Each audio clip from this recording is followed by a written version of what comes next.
¿Me pueden confirmar, por favor, si ya estamos en vivo?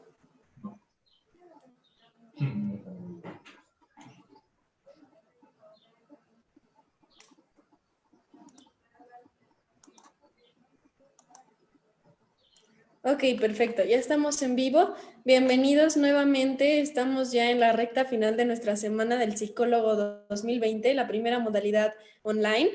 Y la verdad es que este día pues vamos a cerrar con broche de oro. Tenemos ponentes muy importantes para nuestra Universidad de Guanajuato, muy llenos de conocimiento para compartir. Y vamos a cerrar pues con broche de oro en este último día de la Semana del Psicólogo.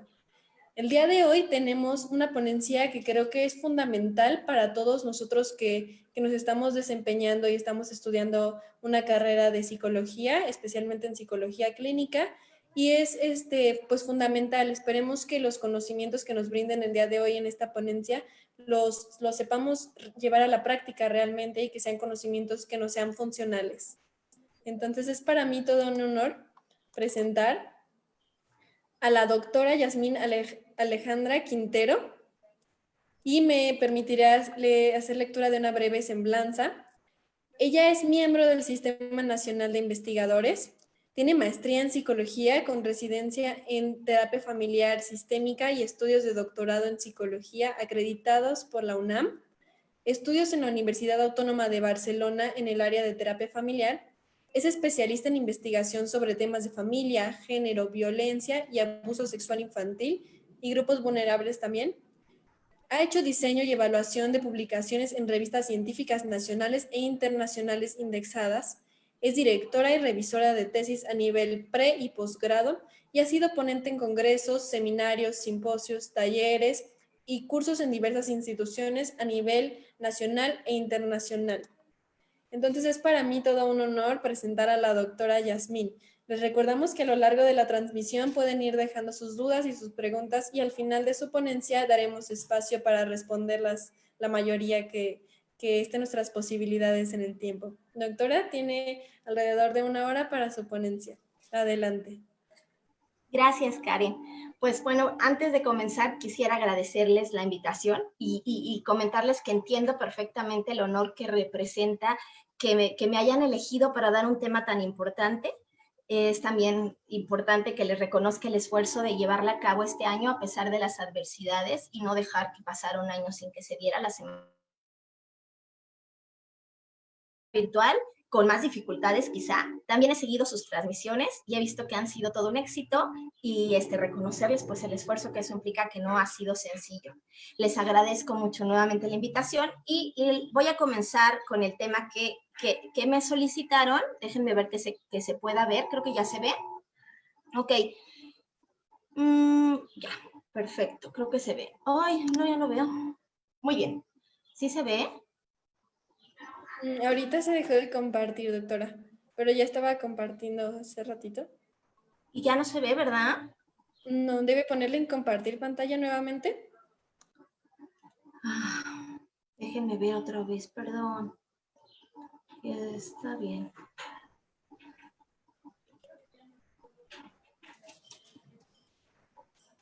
No se sigue viendo, ¿verdad? Otra vez, más diciendo. No, todavía no. Debe ponerle igual nuevamente en compartir pantalla. Ajá. Vamos a darle compartir. Es que ya no veo su transmisión tampoco. Se va a ver únicamente su presentación. Se va a dejar de ver la transmisión por un momento. Compartir. Ahí estamos. Vuelvo a compartir y ya. Muy bien, perdonen. Quería darle aquí. Ok. Ya lo estamos viendo. Perdonen el retraso. Bueno, ahora sí, ya comenzando en forma. Cuando ustedes me invitaron a impartir este tema, lo primero que pensé fue, híjole, o sea, qué difícil va a ser abordar en 1 hora los errores del psicólogo. Tenía muchísimas cosas que decir, tengo muchas cosas que decir, pero pensé, tengo solo 1 hora. Y luego me quedé pensando que ustedes me solicitaron los peores errores del psicólogo y eso lo acotaba. Y dije, bueno, vamos a acotar a lo que sea más importante. Y lo más importante y lo que yo definí como los peores errores del psicólogo son los errores que son más comunes, para estudiantes que recién inician o para psicólogos que recién concluyeron. Los que son más lesivos, definidos lesivos como los que más daño causan, pero en términos de que es difícil que se pueda reparar el daño, que es irreversible, pues. Y quise tocar los errores más comunes basados en la experiencia del psicólogo que comienza y que pueden llevarle a un fracaso en la intervención y de los que difícilmente hay marcha atrás. Es lo que yo quiero compartir este día. De entrada, obviamente descartaba los que eran daños mínimos y los que no eran en realidad errores, sino que estamos hablando de algunas situaciones de intencionalidad o de beneficio propio, los que tienen que ver propiamente con el código ético del psicólogo, es decir, el uso indebido de datos o de información, la deshonestidad, el uso indebido de poder, que también es una de las situaciones que ocurren mucho en terapia, donde hay un contexto también de poder, y las cuestiones de falta de responsabilidad y de respeto. Esas están descartadas dentro de esta ponencia. Y por último, sabemos que la psicología tiene toda una gama de áreas que estamos hablando de laboral, educativa, experimental, social. No es lo mismo los errores que comete un psicólogo laboral que los que comete un psicólogo clínico. Por eso es que decidí enfocarme en los errores propios de la psicología clínica y específicamente en errores de psicoterapia. En este término, también consideré sumamente importante que si esta plática lograba su objetivo, que es lo que yo pretendo, ustedes pudieran ahorrarse algunos dolores de cabeza y pudieran a lo mejor identificar, si identifican una cosa nueva que yo les diga y que les haga sentido, probablemente o muy probablemente estén muy atentos a evitarla y serán un poco más efectivos en sus intervenciones.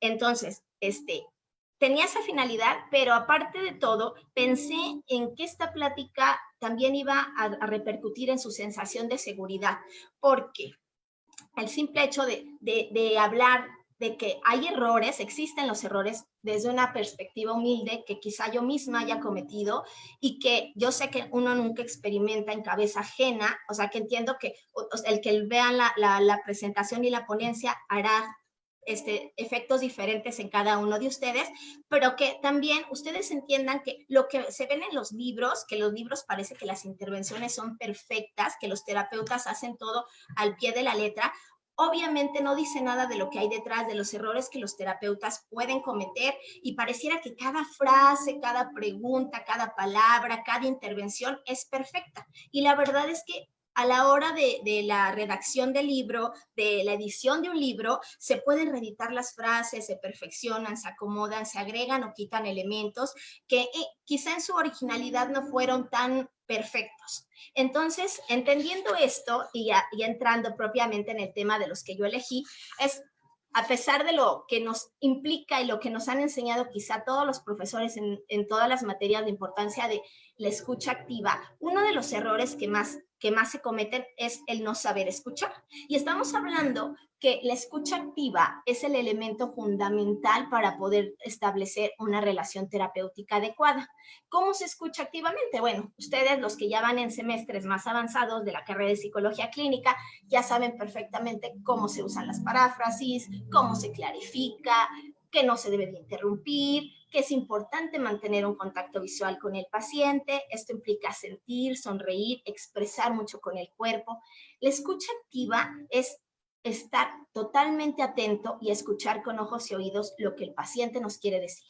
Es decir, hacer sentir al paciente o al otro que se le está atendiendo y que se le entiende perfectamente.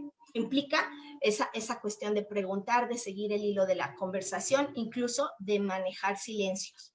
Y en psicología, lo que yo siempre les digo a mis alumnos es que es mucho más importante el escuchar que incluso el hablar.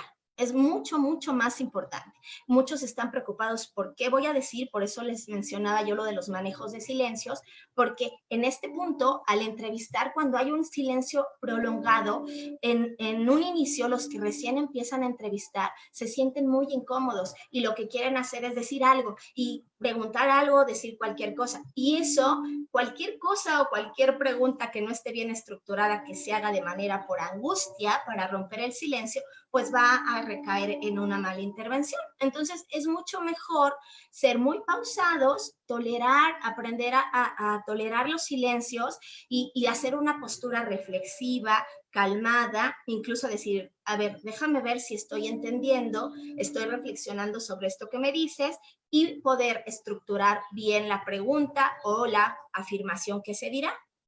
Entonces, en la entrevista misma, uno de los errores más graves es preguntar de nuevo algo que ya el paciente dijo, porque eso le da la sensación efectivamente de que no se le está atendiendo, de que no se le está poniendo ninguna atención. Y también otro error muy común es dar por hecho algo, o sea, no confirmar cuando algo no queda claro. Esto nos lleva a diagnósticos desacertados. El hecho de confirmar algo que no quedó claro nos lleva también a pedir ejemplos. Otra de las cuestiones que ocurren durante la entrevista es saltar de un tema o de una línea, de alguna línea a otra, o sea, saltar de un punto a otro sin llevar una guía de estructura, sin terminar un tema hasta que lo podamos realmente trabajar, y esto se ve también como una falta de desorganización. Y aceptar que el paciente no nos conteste algo tampoco es funcional, porque nos dejan dudas, pero aparte pareciera que nuestras intervenciones no son importantes, o la pregunta que realizamos no es útil, porque estamos aceptando que no se conteste. Bueno, otro de los errores, que este es uno de los que resalto de toda la presentación, voy a resaltarlos con más fuerza, es el de no dedicar tiempo a establecer una relación terapéutica. Ya muchos de ustedes habrán oído qué es la relación terapéutica, que tiene que ver con el vínculo terapéutico. ¿Y qué es esto? Esto es que el paciente reconoce que el terapeuta es el experto, la persona que le puede ayudar y que puede comprender cómo piensa y siente, que entiende su situación sin juzgarle, por lo cual se va a abrir, va a confiar en sus indicaciones y va a seguir instrucciones. Y todo esto de la relación terapéutica se ha estudiado muchísimo, se ha visto que la relación terapéutica influye hasta en el 40% de la efectividad en terapia o en psicoterapia. Incluso hay autores que argumentan en estudios que alcanza el 75% de los factores que están involucrados en el éxito terapéutico. Y esto es claro si entendemos que influye en las expectativas de cambio, en la motivación que el paciente tenga para seguir asistiendo, para realizar las indicaciones o las tareas terapéuticas, en el seguimiento que se le dé a la misma tarea, la indicación que le dé el terapeuta, en el ambiente terapéutico, en la seguridad que el paciente tenga, en la apertura, en la confianza que se establezca con el terapeuta y en la credibilidad en la terapia. Y ya de entrada, ustedes ubican perfectamente a Carl Rogers. Él señalaba el poder de la relación terapéutica y hablaba de 3 ingredientes básicos, que era autenticidad, es decir, que el terapeuta exprese sinceramente y actúe de forma congruente, un nivel de empatía, es decir, ponerse en el lugar del cliente, comprendiendo lo que siente, y la aceptación positiva e incondicional, que es un respeto y aceptación del cliente tal cual es, sin juzgarlo. Esto es lo que ayuda a que se establezca el vínculo terapéutico. Si no existe este vínculo terapéutico, cualquier intervención que ustedes realicen no va a ser eficaz y no va a tener efectividad por todas estas razones que ya vimos. Ok, otro problema, otro error es que no se identifique claramente el problema. Es decir, el paciente nos trae un motivo de consulta, que es el que expresa en palabras, el que pone en una frase, el que nos dice cuando llega a terapia. Pero el motivo de consulta no es el mismo que el problema. Puede ser un paciente que en un motivo de consulta nos refiera, vengo a terapia porque no soy feliz, pero eso no nos dice nada de cuál es el problema. Entonces, si no tenemos claro, obviamente, cuál es la necesidad del paciente y cuál es el problema, no podemos tener objetivos terapéuticos y no podemos establecerlos. Y también no podemos explorar el patrón del problema, que es otro de los elementos que a continuación vamos a ver. Bueno, en principio, no tener objetivos terapéuticos claros o bien definidos nos hace navegar a la deriva y no tener una guía hacia dónde vamos a dirigir las intervenciones. Es importantísimo, entonces, establecer el problema y tener un objetivo terapéutico. Entonces, otro problema que yo identifiqué como de los que pueden ocurrir de manera común y que además tienen efectos en la efectividad de la terapia, es que no se explore claramente cuál es el patrón del problema. Tener claro desde cuándo surge, por qué es un problema para el paciente, cada cuándo se presenta, en qué momentos se presenta, y este es un punto importante. ¿Qué soluciones ha intentado para resolverlo? Seguramente cuando ya llega a terapia es porque ese problema ya dejó de ser un conflicto que se puede resolver. Quizá entonces cuando llega a terapia probablemente ha intentado muchas cosas previamente para resolver su problema y no le han sido exitosas, si no, no estaría en terapia. Entonces es importante ver qué intentos ha hecho el paciente, qué soluciones ha intentado, y no solo esto, sino entender también por qué han fracasado sus intentos de solución. Todo esto tiene que ver con explorar el problema, entender el problema y definirlo en términos de conductas observables y realizables, y además tener claro entonces un objetivo, que ya vimos la importancia que es esto. Entonces, otro punto que también es importante entender, que tiene que ver con la capacidad que el terapeuta tiene de maniobra. Esto quiere decir que en la mayoría de los procesos va a ser sumamente importante que el terapeuta se note en una expertez y una guía para dirigir el proceso y llevar el control de la terapia. Perder la capacidad de maniobra, es decir, dejar que el paciente tome la imposición del proceso, nos hace perder guía y estructura, y eso hace que se vuelvan, como decíamos, el barco no esté conducido por el terapeuta y se vaya a la deriva. En este punto también, es decir, que quiero dejar claro que aunque hay modelos que son mucho menos activos, como menos directivos, sí hay un acompañamiento del terapeuta de manera cercana, y el terapeuta, aunque no tiene, como se diga en esos modelos, propiamente el control, sí establece una guía clara de lo que está en el proceso terapéutico. Ok, un segundo ya no sé en qué punto voy, pero este es otro de los puntos que resalto, es pedirle al paciente algo que no le es posible realizar, una tarea, una instrucción. Dejarle al paciente alguna tarea que no es posible que realice o por la que tenga dificultades de realizar, lo va a llevar primeramente a un fracaso y en segundo lugar a una desmotivación del proceso, de sus propias habilidades y capacidades. Se puede percibir como no útil, no apto, y probablemente las siguientes o subsiguientes tareas no tampoco sean efectivas. Y esto de considerar todo el contexto del paciente para dejar una tarea implica tener claro el tiempo que tiene para hacer la tarea que se le deja o la instrucción, la energía que le va a implicar, el esfuerzo, las capacidades y habilidades que tenga. Esto es lo que a mí me decía un profesor cuando yo estudiaba la maestría, que el error de dejar una tarea que el paciente no puede realizar, evidentemente no es del paciente, es del terapeuta. Entonces, es importante considerar todos estos elementos para garantizar que se siga dando las siguientes sesiones subsecuentes de manera exitosa. Ok. Otro punto que tengo también aquí es el autodescalificarse o autodescalificar el propio trabajo. Si bien no se descalifica de manera evidente o directa, descalificar el propio trabajo que ustedes hacen, chicos, con sus pacientes en entrevista, implica no darle seguimiento a sus propias intervenciones. Es decir, dejar una tarea y quizá la otra sesión no revisarla, o si la revisan y el paciente les dice que no la podía hacer, no darle un espacio de tiempo a averiguar qué es lo que impidió que el paciente le hiciera.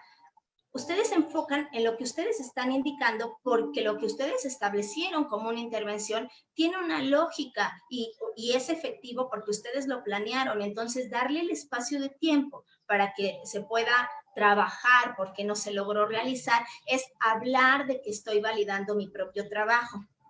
Lo mismo pasa cuando ustedes hacen una pregunta, que yo les decía en la parte de entrevista, una pregunta que no se respondió y que ustedes siguen como si nada. O sea, en el momento en que ustedes hicieron esa pregunta, tenía un objetivo y una finalidad, era para algo. Entonces, se tiene que darle la importancia y el seguimiento que se requiere. Bueno, en otro punto que también es importante, les hablo de la desorganización, que esto es otro error que también suele ocurrir. Si bien no tanto al principio de cuando ustedes terminan la carrera, porque cuando ustedes están en la carrera, ustedes están muy preocupados porque el paciente y qué van a hacer las sesiones, probablemente estén como muy enfocados en eso. En un segundo momento, quizá aflojen y digan, bueno, pues ya puedo yo llevar la estructura y no tengan una organización o una guía. Es decir, ser desorganizados va a implicar no llevar registros de las sesiones, quizá no tener un formato para una primera sesión, que no tiene que ser lo más extenso ni trabajado, porque en algún momento, si bien les va, que yo deseo que sea así, ustedes tendrán probablemente muchas o muchos pacientes y quizá tengan que acotar sus intervenciones, hacerlas de manera prácticas y efectivas, tener sus supervisiones, es importante, pero llevar unos registros muy sencillos. ¿Y esto qué implica? O sea, en una primera sesión necesitamos conocer datos personales, como el nombre, la edad, la ocupación, tener claro el motivo de consulta en términos de cómo el paciente lo exprese, tener claro los objetivos terapéuticos. Yo tengo en mi formato de registro un espacio para un familiograma que no necesariamente lo lleno en alguna sesión, sino que se va llenando cuando van surgiendo el tema, o si es relevante para el motivo de consulta, pues dedico un espacio de tiempo a llenarlo. Si ustedes no anotan ciertas cosas, pueden volver a preguntarle al paciente algo que él ya les señaló, que ya les dijo. Y eso es muy vergonzoso porque da la impresión, como yo les decía, que no se le está escuchando, no se le está poniendo atención. En este sentido también tenemos que tener un formato de sesiones subsecuentes. Muchas veces hay terapeutas que, ¿cómo te fue en la semana? Pero no tenían planeado, organizado un tema a tratar o una guía de qué seguía de la sesión anterior. Entonces necesitamos tener un formato, les digo, muy sencillo, la fecha de la sesión, el objetivo por sesión, el tema que se trató y las tareas o prescripciones que dejamos, porque si le necesitamos dar seguimiento, si se le deja una tarea, como yo les señalaba, la siguiente sesión se tiene que preguntar por esa tarea. Y eso habla también de un orden, de una estructura, de que el terapeuta pone atención en mi situación, en mi caso. Eso se percibe mucho y también el paciente se da cuenta. Entonces, este tema de desorganización, tenemos otro punto también que también les puede ocurrir. Y esto implica el no ser auténtico. ¿Qué significa? Forzar una personalidad que no es la tuya. Es decir, que queremos ser como algún terapeuta que leímos en un libro, porque se oye padre cómo lo hace, ¿no? O sea, si su estilo no es ser irreverente, como a lo mejor les Václavic, o dramáticos, o intensos, o el humor no se les da, porque las bromas no generan gracia, sino el que la escucha les genera miedo, se ven forzados. Y lo mejor es ser auténtico, es decir, tratar de descubrir cuál es su estilo terapéutico. Y esto implica trabajar en un autoconocimiento, el conocer cuáles son sus propias fortalezas, sus propios recursos, sus propias cualidades. Su herramienta siempre será ustedes mismos. Los terapeutas trabajamos con nosotros, con nuestro cuerpo, con nuestra voz, con nuestro tono. Entonces, evidentemente necesitamos fortalecer eso con un autoconocimiento. Y esto implica también no ser auténtico, tiene que ver también cuando se exceden en reconocimientos o halagos al paciente o llegan a mencionar en algún halago que quieren hacer al paciente, pero que ustedes no lo están sintiendo. Y eso también el paciente lo va a percibir porque se va a dar cuenta que es algo que no es auténtico, se percibe. Entonces, lo mejor es que ustedes aprendan a tener una mirada positiva donde puedan ser muy efectivos para reconocer recursos, cualidades, fortalezas y puedan de verdad devolverle al paciente un reconocimiento auténtico, que no se perciba como forzado. Ok. Y otro punto que también es uno de los errores que suelen ocurrir es el miedo que pueden tener muchos psicólogos a confrontar. ¿Qué es la confrontación? Primero, bueno, la confrontación es hacerle notar al paciente alguna incongruencia o reflejarle alguna dificultad que tenga, o sea, cuando algo no está siendo como congruente. Y si bien hace un momento hablábamos de que es importante establecer la relación terapéutica, o sea, sí se desaconseja no confrontar en una primera sesión o solo hacerlo hasta que ya esté bien establecida la relación terapéutica, no se pueden llevar todo el proceso y llevar sesiones y sesiones en donde ustedes tengan miedo a confrontar. Porque puede ser que evidentemente el paciente sí esté yendo a terapia porque esté muy cómodo, porque lo escuchan, porque se desahoga, porque el terapeuta le dice que sea todo, pero evidentemente no está obteniendo ningún cambio del proceso. Y entonces, si no hay cambio de proceso, pues no está viendo ningún éxito ni ninguna efectividad en la terapia. Entonces, tienen que confrontar y tienen que hacerlo en el momento en que la relación terapéutica esté bien establecida. Ok. Y otro de los puntos importantes que es también, bueno, voy a tomar tantita agua, ay, se me secó la...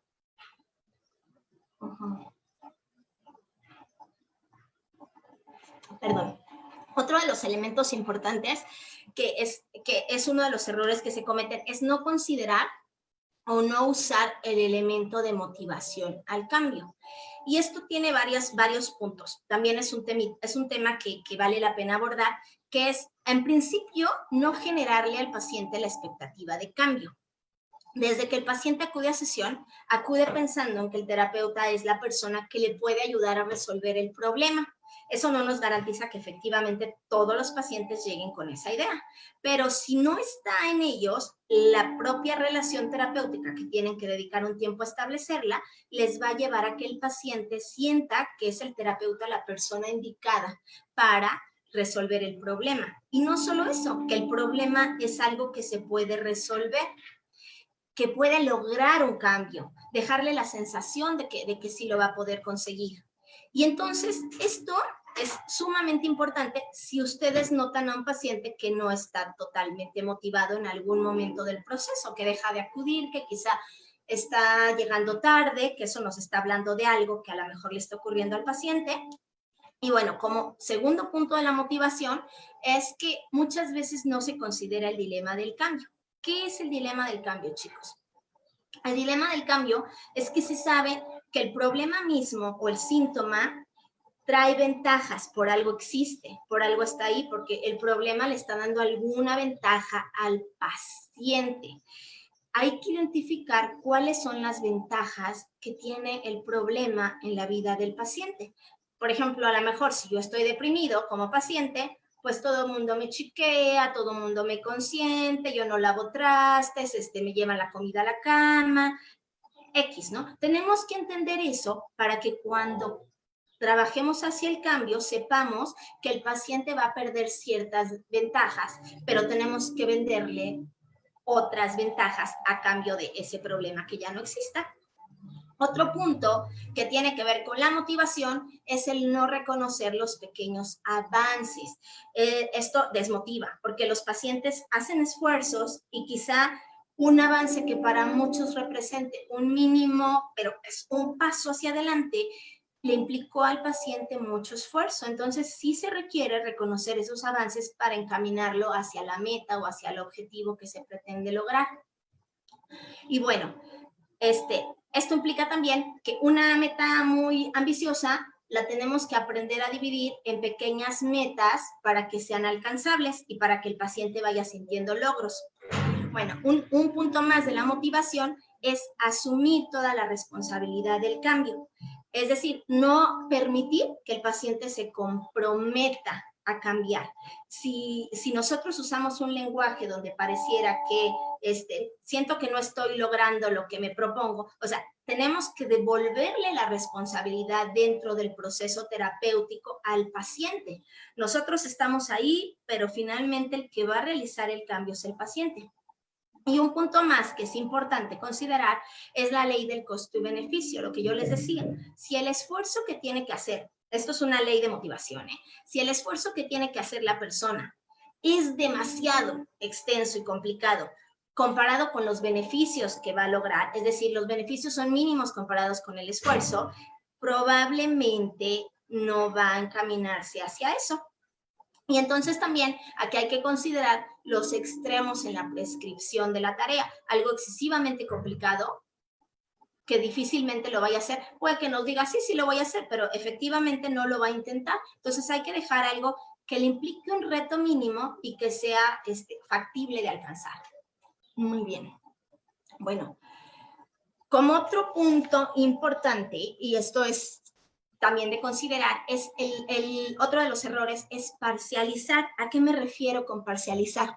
Parcializar se refiere a tener una perspectiva limitada o parcial del problema. Es decir, ver solo una parte del problema y no considerar todo el contexto. Algunos igual alumnos que saben un poquitito de lo que hago, ya sabrán que soy una terapeuta sistémica y que en sistémico consideramos todo el contexto, desde lo social, lo económico, lo político, lo familiar, hasta lo individual, ¿no? O la individualidad, lo que lleva lo interno, lo fisiológico, las motivaciones internas. No se deja de ver nada. Aquí está un pequeño ejemplo de esta, que es la imagen de la parcialización como más clásica, que es cuando todos perciben una sola parte de un elefante, cuando todos tuvieran una venda, así es imagen que les pongo, cada uno pensaría algo del elefante. Y eso fue lo que pasó con los terapeutas sistémicos. En el momento en que empezaron a observar, vamos a poner el ejemplo que a mí me gusta mucho, en cuestión de meteorología. Antes explicaban todos los fenómenos que ocurrían en la naturaleza como algo demoníaco, que ocurría por algunos seres extraños, porque los dioses estaban enojados. No se veía, estábamos a la altura de la Tierra. Pero cuando se empezó a mirar a través de observatorios de meteorología, podían explicarse por qué había fenómenos donde el clima era aquí de este lado y de este lado se comportaba de esta forma. Eso es lo que trataremos, o yo les recomiendo que traten de hacer, mirar en alto todo lo que está ocurriendo para que esa persona se comporte o actúe de una manera en que lo está haciendo. Es entender todo su contexto.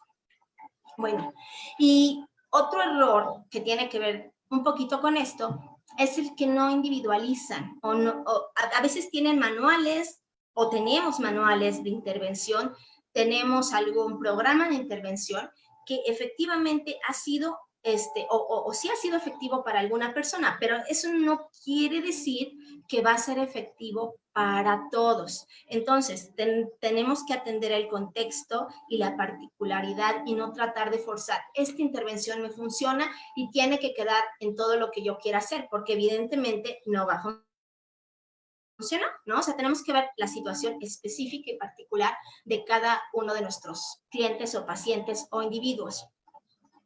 Y bueno, y adaptar, o sea, si bien es verdad que tenemos que usar intervenciones y manuales que ya son efectivos y se han demostrado efectividad, sí es importante que busquemos adaptarlos a la situación.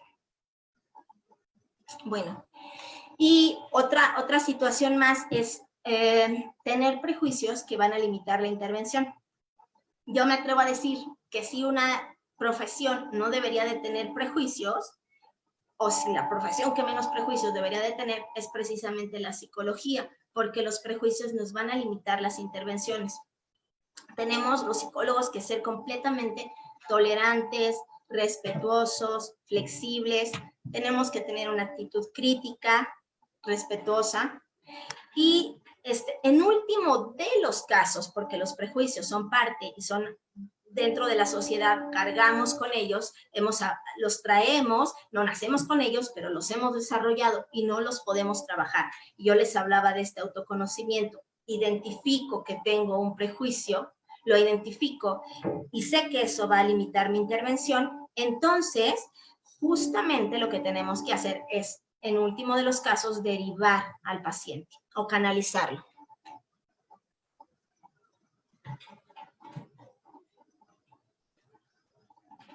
Bueno. Y bueno, otro punto más que es de los que también ocurren y que podrían ocurrir, pues, es no promover la autonomía del paciente.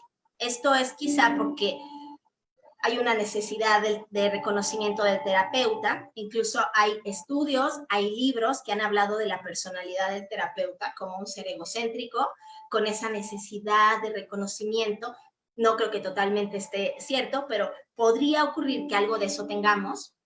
Y entonces dentro de un proceso terapéutico, nosotros hemos sido las guías del paciente durante cierto tiempo y en un momento dado lo importante es soltar al paciente y dejarlo que vuele solo y que no nos limite pues nuestra necesidad de reconocimiento o alguna situación económica que queremos seguir con el tratamiento, porque eso bueno ya tendrá que ver con otra parte de los códigos que decíamos de ética. Bueno, y este es de los errores que yo quise dejar para el final de la presentación, que tiene que ver justamente con esta situación que para mí es el peor error que puede cometer un psicólogo y no sé si ubican o ya se van imaginando cuál puede ser, pero tiene que ver precisamente con la soberbia o la falta de humildad. Es decir, tenemos que entender, chicos, que no lo podemos saber todo, que todos los días estamos aprendiendo y que nunca dejamos de aprender. Y sobre todo, entender que siempre podemos aprenderle algo a otro. Otro puede ser no solo un profesor, puede ser un compañero, el paciente, a los alumnos, los profesores. El otro siempre va a saber algo que yo no sé, porque tiene su propia historia personal y su experiencia derivada de esa historia y tiene aprendizajes específicos y diferentes. Y esto implica una mirada perspicaz también, como yo les decía hace rato, aguda, sensible, que eso tenemos que irlo desarrollando para identificar cualidades. Incluso yo he identificado en algunos estudiantes mucha soberbia, que incluso existe antes de terminar y sí pueden llegar a sentirse lo máximo y a descalificar algún aprendizaje de sus profesores. Y entonces tenemos que entender esto que yo les decía. Todo el tiempo estamos aprendiendo y siempre le podemos aprender algo a alguien.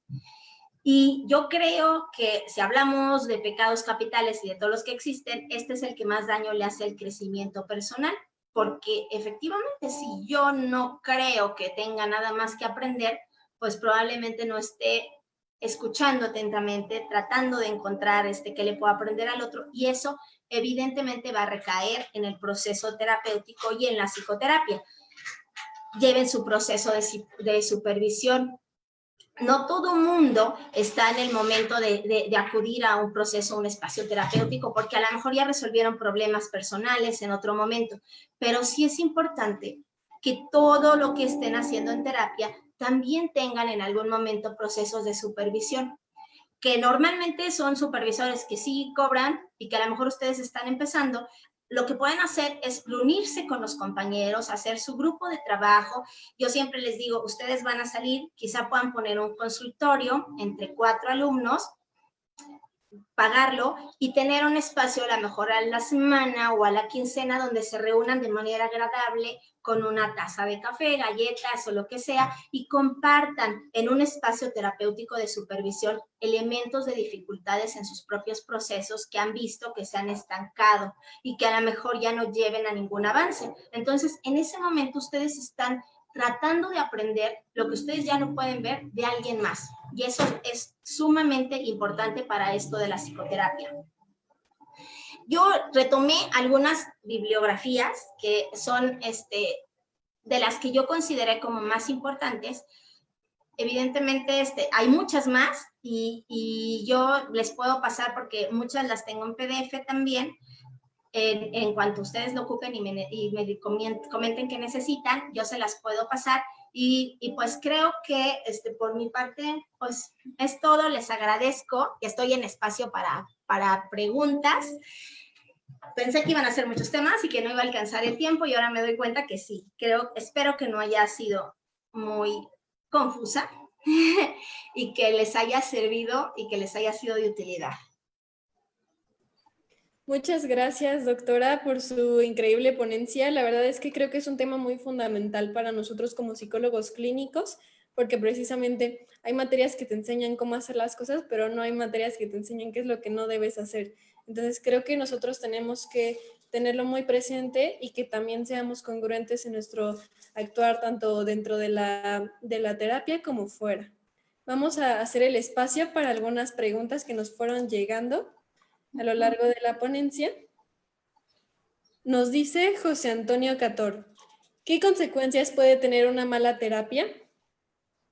Ok, pues bueno, depende el motivo de consulta, pero básicamente, de manera generalizada, nosotros vamos dejando en el paciente una impresión. El paciente puede haber venido de procesos terapéuticos que le fueron inefectivos o que no fueron útiles y probablemente descalifiquemos sin querer el trabajo de otros terapeutas, que cuando lleguen, yo me recuerdo un profesor que admiro mucho, que también es de la maestría en terapia familiar, que cuando terminaba con algún paciente que realmente no estaba encaminado al cambio, le decía, por favor, no menciones que viniste a terapia, porque lo que tú hiciste no fue estar en terapia, no hubo ningún compromiso en un principio, porque el paciente venía derivado o era enviado por alguien más. Entonces, de alguna manera, el proceso de motivación y de autocreencia en el mismo paciente y en los psicólogos lo vamos deteriorando. Entonces, es un trabajo extra para el siguiente terapeuta, suponiendo que llegara algún otro terapeuta, porque puede ser que diga, no, yo no regreso, ¿no? Con terapeutas, no sirve. Y en principio, pues bueno, eso. Sí. Ah, ya.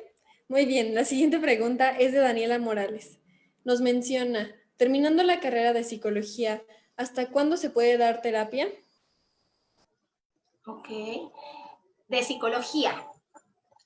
En sí existe la carrera de psicología como psicología general, pero eso no te convierte en un terapeuta. El ser terapeuta implica una formación extra. En el caso de psicología clínica, del programa de psicología clínica, las materias ya van encaminadas hacia poder hacer entrevistas, diagnósticos e intervenciones.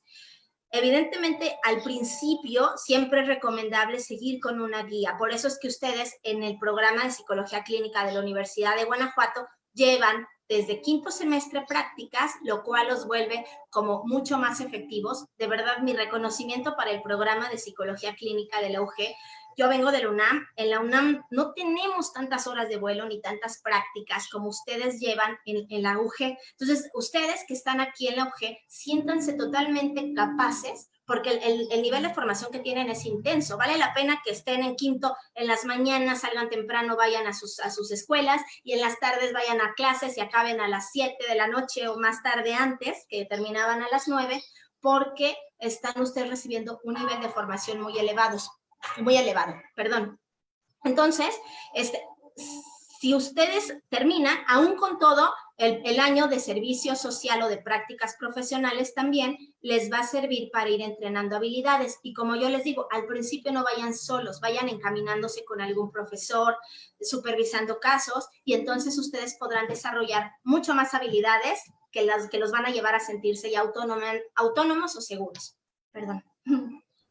Muchas gracias, doctora. Isa Ledesma nos pregunta, ¿antes de cuántas sesiones recomienda tener ya identificado el motivo verdadero de consulta? Ok. En la primera sesión sí se puede. En la primera sesión, porque esa primera sesión, yo siempre les digo, tiene el objetivo fundamental es generar en esa primera sesión, tener la información que nos permita plantearnos la intervención, pero la información sobre todo que nos lleve a entender a tener un problema definido, un objetivo de consulta para la siguiente sesión y poder generarle al paciente la expectativa de cambio. Es decir, ustedes van a cerrar esa primera sesión haciendo como un resumen a manera de paráfrasis o de integración de todos los elementos que vieron que les comentó el paciente. Entonces pueden decir, a ver si entendí bien, tú estás aquí por esto, y entonces no sé si tú corrígeme, considero que el objetivo de tratamiento podría ser encaminado a esto, ¿estás de acuerdo? Y hablar de realmente que se puede conseguir, ¿no? Que va a depender mucho de lo que hace el paciente, de lo que hagan juntos, pero que se va a ir encaminando, que cada quien tiene su ritmo, y entonces desde esa primera sesión se tendría que establecer. Si no se puede, porque hay pacientes que divagan o son muy difusos o tienen como mucha dificultad, hablan de términos de felicidad y cosas que son más intangibles, podrían ustedes dejarles como primera tarea que ellos identificaran un objetivo terapéutico, una lista de cosas que quisieran conseguir. Se tendrá que hacer inmediato, les digo, en la primera sesión o en la segunda, en caso dado, pues, pero se tiene que definir en un inicio. Muchas gracias, doctora. Mitch Maldonado Patiño nos pregunta, ¿qué errores puede cometer el psicólogo que provoquen que el paciente deje de acudir a terapia?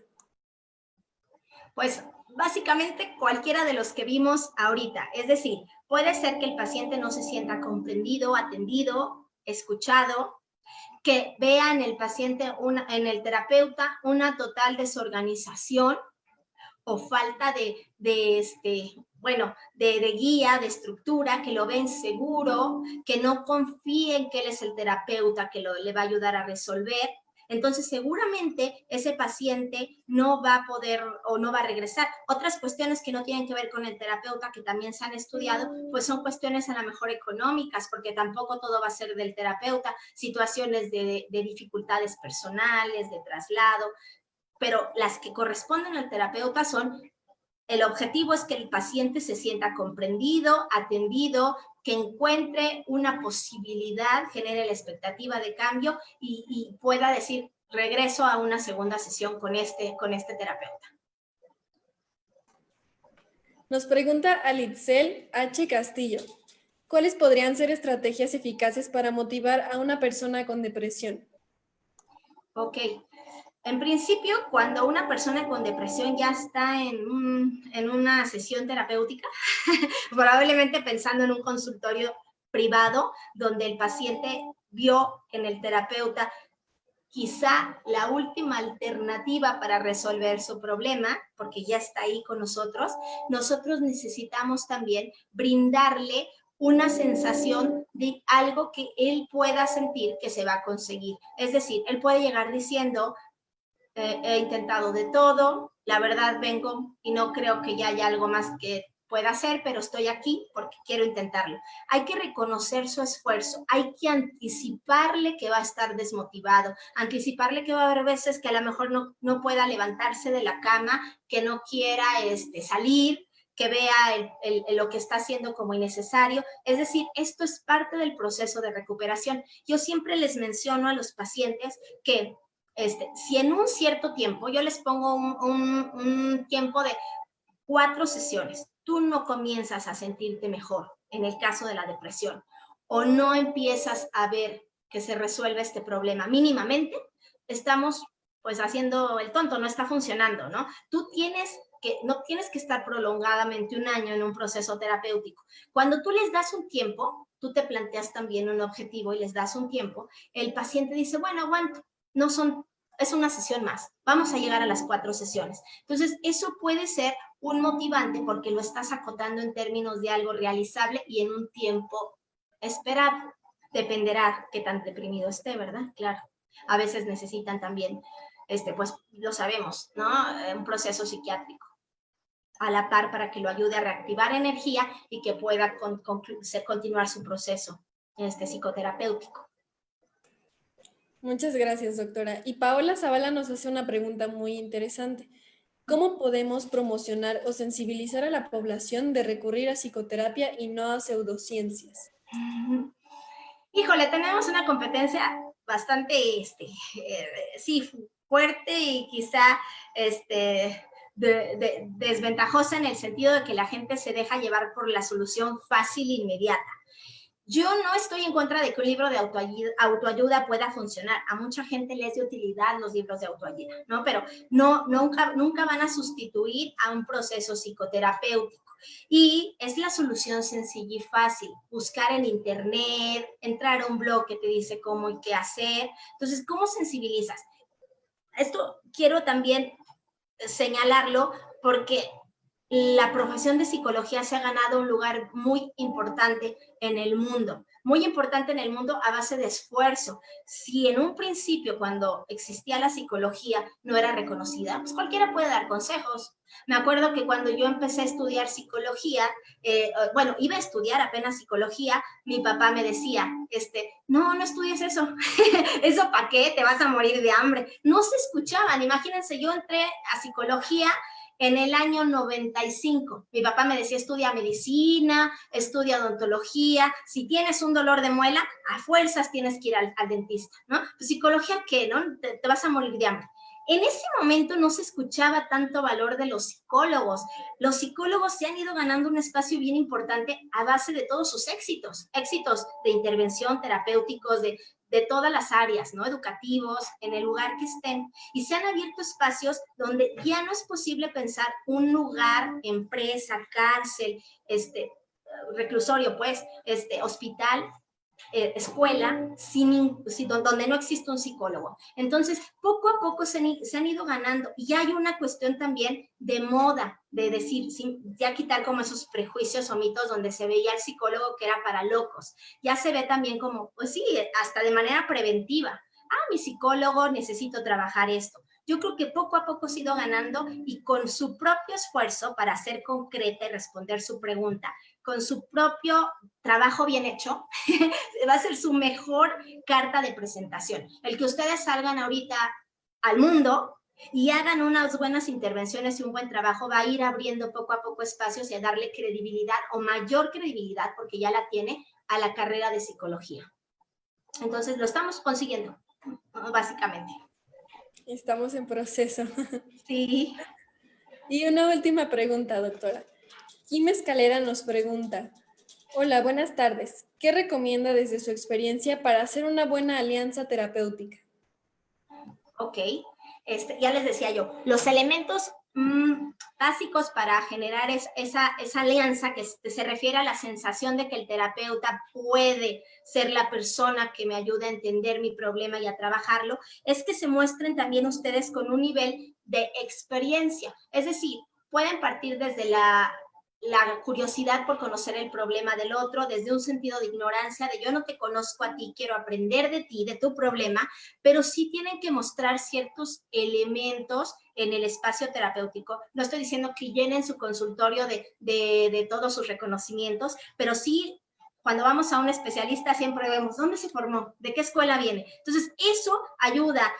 La misma presencia, la misma seguridad, no van a ir en pants, con tenis, o sea, que se vea que le ponen atención a lo que están haciendo, que se vea lo que yo les digo, una estructura, que tienen sus propias guías, que están dándole una secuencia, que escuchan atentamente.